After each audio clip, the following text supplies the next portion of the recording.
Dalam Bapa dan Putra dan Roh Kudus. Amin. Allah, Bapa, Putra dan Roh Kudus. Engkau rahim. Engkau berbelas kasih. Engkau mengampuni dosa kami. Engkau melepaskan kami dari segala belenggu maut, dosa, kematian. Dan tak terlukiskan karyamu demi kami manusia. Kau mengungkapkan jati dirimu yang luar biasa kepada kami. Dalam hari raya kerahiman ilahi, bantu kami ya Bapa, untuk memasuki dan menyelami anugerah yang besar. Terpujilah nama begini dan sepanjang segala masa. Amin. Para saudara, hari ini minggu kedua Paskah, kita merayakan hari raya pesta kerahiman ilahi, kerahiman Allah. Sungguh luar biasa bagaimana melukiskan hari raya ini yang menjadi identitas, yang menjadi DNA-nya Allah. Allah bukan hanya kasih, tapi rahim, berbelas kasih. Dia memang kasih, tetapi kasih yang melampaui segala hukum, peraturan, gagasan ciptaan, beyond the world. Sungguh-sungguh. Karena itulah maka hari ini bukan hanya devosi sebetulnya akan kerahiman ilahi. Seperti kata Paus Yohanes Paulus II dan Santa Faustina. Lebih daripada itu, karena ini berkaitan dengan Tuhan sendiri. Identitasnya bukan kepada devosi Bunda Maria, Santo Santa, medali wasiat, kemudian juga skapulir. Itu devosi semua. Tapi ini tentang Yesus, tentang Allah. Yang penuh belas kasih, penuh kasih yang melimpah. Karena itulah maka dia mengampuni, dia memaafkan, dia melebihi segala daya-daya kemanusiaan kita. Tak terlukiskan. Karena itulah maka suatu yang mengagumkan bahwa kita sungguh dapat mencintai Allah dan mengasihi Allah. Ya. Dan Allah yang kita miliki adalah Allah yang tak terbatas. Ya. Keberdosaan apapun, sedalam-dalamnya, ukurannya kerahiman ilahi itu seperti lautan luas. Berbagai air kotor dari sungai-sungai masuk ke laut, dibersihkan, lalu masuk ke dalam uap, ke udara, ya, awan gelap, bersih, hujan lagi.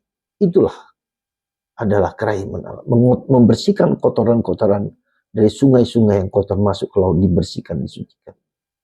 Itulah Tuhan. Karena itulah maka bagi saya hari ini merupakan hari yang membahagiakan bagi saya pribadi, ya.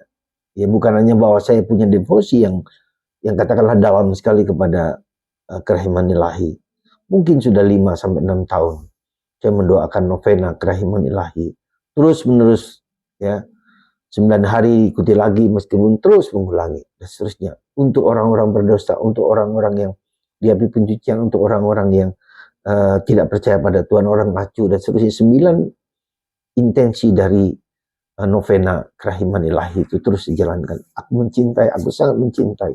Dan aku ingin juga mau masuk ke dalam be a merciful person.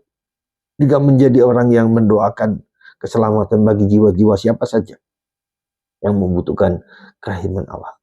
Saudara, mari kita masuk ke dalam hati Allah yang tak terlukiskan, tak terkatakan, dan tak terbayangkan akan kerahiman yang mulia ini. Ya. Saya juga mendoakan untuk mereka-mereka yang selama ini mendengarkan renungan saya yang seringkali juga tidak mendalam, tidak apa-apa. Saya bawa dalam doa-doa saya selama novena kemarin. Saya lakukan untuk semua intensi-intensi dan orang-orang yang secara khusus juga mohon rahmat. Orang yang putus asa, orang yang kecewa, orang yang marah, orang yang diselingkuhi oleh suami, oleh istri, segala macam. Ku bawa, biarlah Tuhan sendiri yang menyucikan dan membersihkannya. Sekali lagi, mari kita bersyukur. Ikuti, jalani, ya, kerahiman ilahi jam 3 siang, jalankan. Karena darah dan air yang memancar dari hati kudus Yesus itu membersihkan darah dan air dalam tubuhku. Darah dan air yang memancar dari hati Yesus, dari pikiran Yesus, dari kepala Yesus, dari kaki, dari luka-luka Yesus untuk orang-orang lain. Orang yang tidak beriman, yang ateis, orang yang tidak percaya pada Tuhan, orang yang siapa saja yang sakit, yang menderita. Semoga mereka-mereka yang hari ini saya doakan langsung atau tidak langsung mendapatkan karunia yang melimpah. Bukan kita, tapi Tuhan yang berkarya. Seperti Dia membangkitkan orang mati. Tuhan memberkati Anda semua dan kita semua. Semoga hari kerahiman ilahi ini menjaga dan memelihara Anda. Yang satu lagi yang membahagiakan saya adalah karena hari ini di paroki saya, Tiga Lingga Maria dari Gunung Karmel, saya mendapatkan hadiah dari Tuhan, patung Yesus, ya, hati kudus Yesus, mahkota duri, ada ulosnya, ada kain batik gaya parang, dengan patung murni batu yang ditata. Di bawahnya saya kasih air, hingga menjadi air yang dipakai, menjadi air yang membersihkan tubuh jiwa kita. Kota Tiga Lingga kurang lebih 5 jam dari Medan, 1 jam dari kota Dairi. Menjadi saksi yang mengembirakan, menyucikan. Semoga kota Tiga Lingga menjadi oase damai, oase ketentraman, oase kebahagiaan bagi semua orang Sumatera Utara, tapi juga semua orang Indonesia. Semoga kota Tiga Lingga juga menjadi kota yang memancarkan, diberkati dari kota ini Kristus yang merajai, yang membimbing, menuntun, melindungi, dan menjaga bangsa Indonesia, negara kita. Di dalamnya kita menemukan kasih Kristus bagi bangsa negara kita, bagi umat pilihan Tuhan, dan bagi siapa saja. Tuhan memberkati Anda semua. Dalam nama Bapa, Putra, dan Roh Kudus. Amin.